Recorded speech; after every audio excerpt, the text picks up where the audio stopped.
T-minus 15 seconds. Guidance is internal. 12, 11, 10, 9. Ignition sequence start. 6, 5, 4, 3, 2, 1, 0. All engine running. Liftoff. We have a liftoff. 32 minutes past the hour. Liftoff on Apollo 11.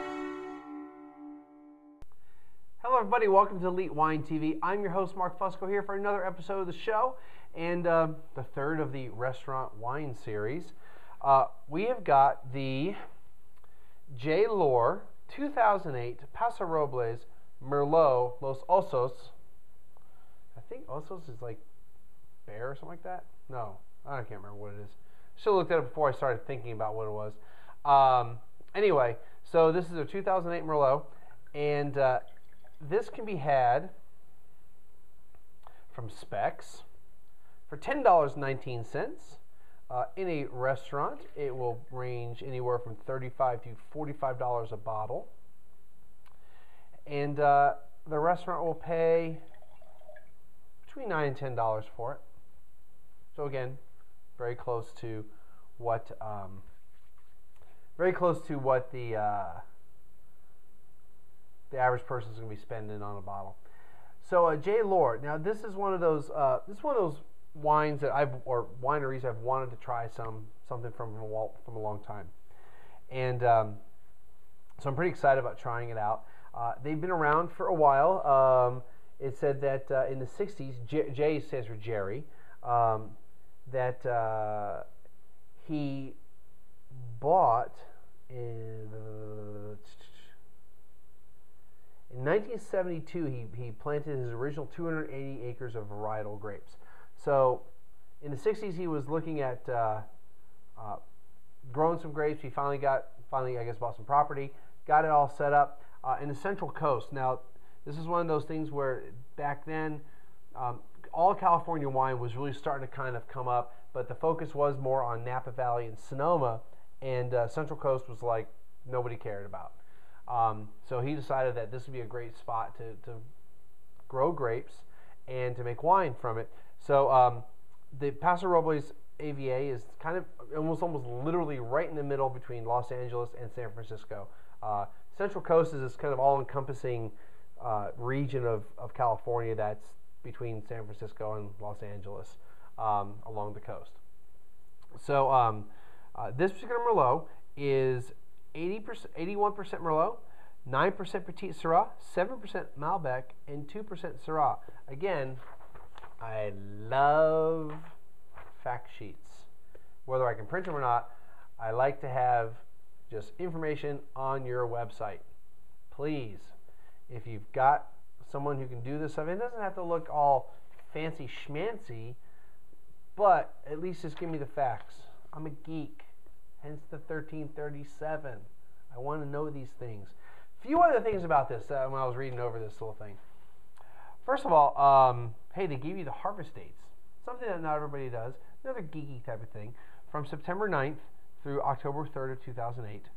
So just realize, they don't harvest everything in one day. They'll harvest things. And they talked about how they harvest things from different parts. No, was this one or was it the other one? Well, anyway,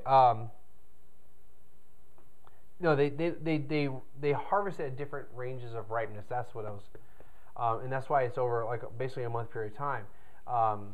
That allows them to combine the grapes and create a certain type of blend to it as far as a flavor profile. But the other thing that I found pretty interesting, besides it's aged 12 months in barrel, is that it's using American oak and Hungarian oak. So not your typical, we use American and French, or we use French, or we use American. And they tell you where the oak came from, Missouri and Minnesota. Now, I'm not as much up on oak as I probably should be, other than I have the basic ideas what I know basically what American oak will do and what French oak will do to a wine, and how, the types of flavors and aromas it's going to impart on the wine. I honestly really don't know what Hungarian oak does to wine and why you would use it over something else. Just like there's in the northeastern part of Italy, using Slovenian oak, Slovakian oak, Slovenian oak. That's been a tradition in Italy in general, but up in that part of Italy, because they're right next to Slovenia, using that type of oak. I honestly don't know what that does other than, oh, Slovenian oak. I'm like, okay, well, what does that mean? Just like, when they tout French and American oak, well, they think the average American's going to know what that means. They don't. They just know it has oak in it. Anyway, the only thing I don't really ever see very much is when people talk about they use this type of oak and they use more than one kind, is saying how much the percentage of American is versus another one. They will sometimes put a few more wines down the road.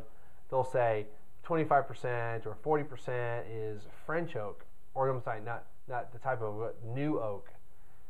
Okay, that's great, but how much of it was American oak and how much of that was new? How much was French and how much was new? And the old oak, how old it is? Again, geeky stuff. Give me the rest of the information. Does it really matter to the average person? No, it doesn't. But for me, it does. Anyway, still, American and Hungarian oak. That's kind of cool. I don't know if I've had any. I probably have had some wine that was aged in Hungarian oak. Some of the Eastern European wines I've had. But that was the other thing I found pretty interesting. So let's get on with doing it. Did I start the timer? I bet you I didn't.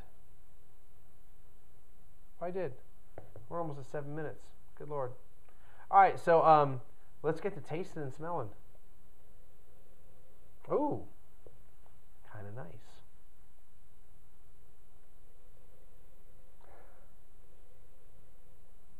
A little candified, but definitely some fruit coming through with this. I'm getting the raspberries.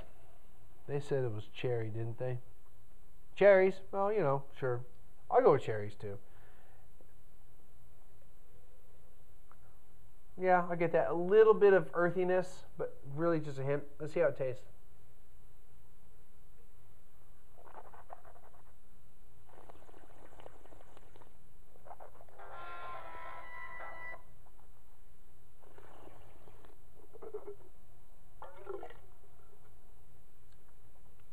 Okay, again, comparing the other two wines, it's a little bit more mouthfeel. Okay, again, lighter bodied to full bodied. Okay, a little bit more. I'm enjoying this wine a little bit more. You start to see the trend. I tend to like full bodied wines a little more. But here's the other thing, a little bit of cream. Get a little bit of that creaminess. And now I'm getting that kind of cherry pie, not really strawberry, that kind of a cherry pie feel to it, but not a lot. This is definitely a fruit-forward wine. It's fruity. If you like that, then I suggest to get it. The tannins, about the same as the Coppola, maybe a little bit lighter tannins. Again, tannins don't necessarily, they're part of the mouth feel, but how does the wine feel? But it's a creamier wine.